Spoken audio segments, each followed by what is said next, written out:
എല്ലാം അവസാനിച്ചെന്ന് തോന്നിയ, പ്രതീക്ഷകൾ കൈവിട്ടുപോയെന്ന് തോന്നിയ ഈ സീസണിൽ എവിടെയോ ഒരു പ്രതീക്ഷയുടെ വെളിച്ചമുണ്ടെന്ന് തോന്നിപ്പിക്കുന്ന ചില മുഹൂർത്തങ്ങൾ തന്നെയാണ് ഇക്കഴിഞ്ഞ മത്സരഫലങ്ങൾ.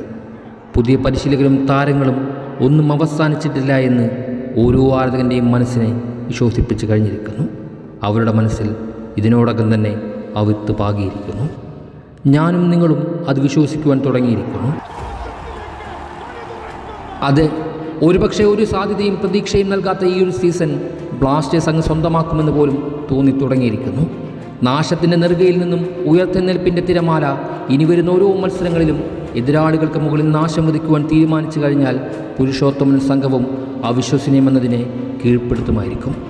അതൊരു പക്ഷേ ISL ചരിത്രത്തിൽ തന്നെ ഏറ്റവും വലിയ സംഹാര താണ്ഡവം കൂടിയായിരിക്കും. പലരുമെന്ന് ടീം വിട്ടു പോയിരിക്കുന്നു. മാനേജ്മെൻറ്റ് ആരാധകരുടെ ക്ഷമയെ ദിനംപ്രതി പരീക്ഷിച്ചു കൊണ്ടേയിരിക്കുന്നു. ഒരു കൂട്ടം ആരാധകർ മറ്റൊരു ചേരിയിൽ പ്രൊട്ടസ്റ്റുകൾ നടത്തുന്നു. എന്തൊരു ഗതികെട്ട ടീമാണെന്ന് പുറത്തു നിൽക്കുന്ന പലർക്കും തോന്നിപ്പോകാം. എന്നാൽ ഒരു ബ്ലാസ്റ്റേഴ്സ് ആരാധകനെ സംബന്ധിച്ച് അവൻ്റെ ടീമിനോടുള്ള വികാരത്തിൻ്റെയും വിശ്വാസത്തിൻ്റെയും മടങ്ങാത്ത ഫുട്ബോൾ ലഹരിയോടുമുള്ള ആത്മബന്ധമാണ് ഈ അവസ്ഥയ്ക്കെല്ലാം കാരണം. തിരുത്തലുകൾ ആവശ്യമാണെങ്കിൽ അതുണ്ടാവുക തന്നെയല്ലേ വേണ്ടത്. അതിനുവേണ്ടി ശബ്ദം ഉടലെടുക്കുക തന്നെ ചെയ്യും. പ്രതീക്ഷയും സ്വപ്നങ്ങളും ചീട്ടുകൊട്ടാരം പോലെ കൺമുമ്പിൽ തകർന്നു വീഴുമ്പോൾ അതിൻ്റെ കാരണക്കാരെ ചോദ്യം ചെയ്യുക തന്നെയാണ് വേണ്ടത്.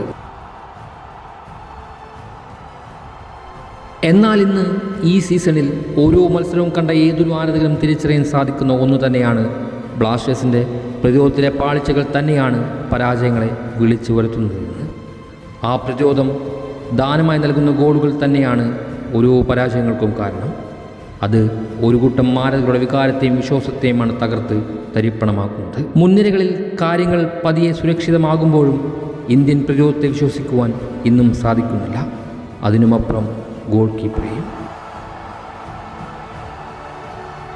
മാറ്റങ്ങൾ എവിടെയാണ് വേണ്ടതെന്ന് ഏതൊരാൾക്ക് തോന്നുമ്പോഴും അന്ധത കൊണ്ട് അതിനെ മറയ്ക്കുന്ന മാനേജ്മെൻറ്റ് ആ കഥ തുടർന്ന് പിന്നെയും ബ്ലാസ്റ്റേഴ്സിനെ അതേ രീതിയിൽ ഡ്രൈവ് ചെയ്തുകൊണ്ടിരിക്കുക തന്നെയാണ്.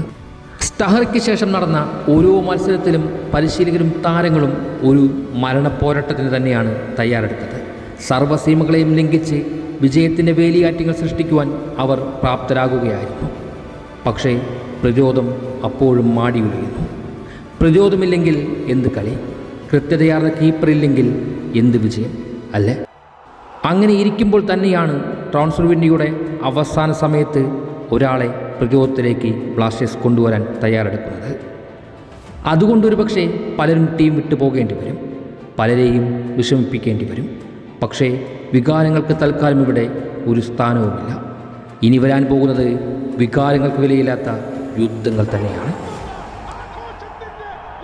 ആ യുദ്ധക്കളത്തിലേക്ക് അങ്ങ് മോണ്ടിനെഗ്രയിൽ നിന്നും ഒരുവൻ വരുന്നു. പോരാട്ടത്തിൻ്റെ സംഹാരം തന്നെ തീർക്കാൻ തുനിയേണ്ട വരും മത്സരങ്ങളിലെല്ലാം അവൻ ആ ഡിഫൻസിൻ്റെ കടിഞ്ഞാൻ ഏറ്റെടുക്കും. അതിലവൻ വിജയിക്കും. അങ്ങനെ വിശ്വസിക്കുകയല്ലാതെ നമുക്ക് മുന്നിൽ മറ്റൊരു വഴിയില്ല. ചരിത്രവും കണക്കുകൂട്ടലും കൂട്ടിച്ചേർത്ത് വായിക്കുമ്പോൾ അയാൾക്കൊരു പക്ഷേ ബ്ലാസ്റ്റേഴ്സിൻ്റെ ജാതകം തന്നെ മാറ്റിമറിക്കുവാൻ കഴിവുണ്ട് എന്ന് വിശ്വസിക്കേണ്ടി വരും. പക്ഷേ ചരിത്രവും വിശേഷണവും ഇവിടെ പ്രതിപാദിക്കുന്നില്ല. വരുന്നവൻ ആരാണെങ്കിലും ഇനിയുള്ള മത്സരങ്ങൾ അവൻ്റെ വിധി എഴുതും.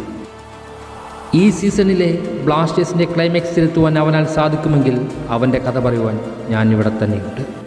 അതുവരെ no hype, only hope. Anyway, Dusan Lagata, welcome our home.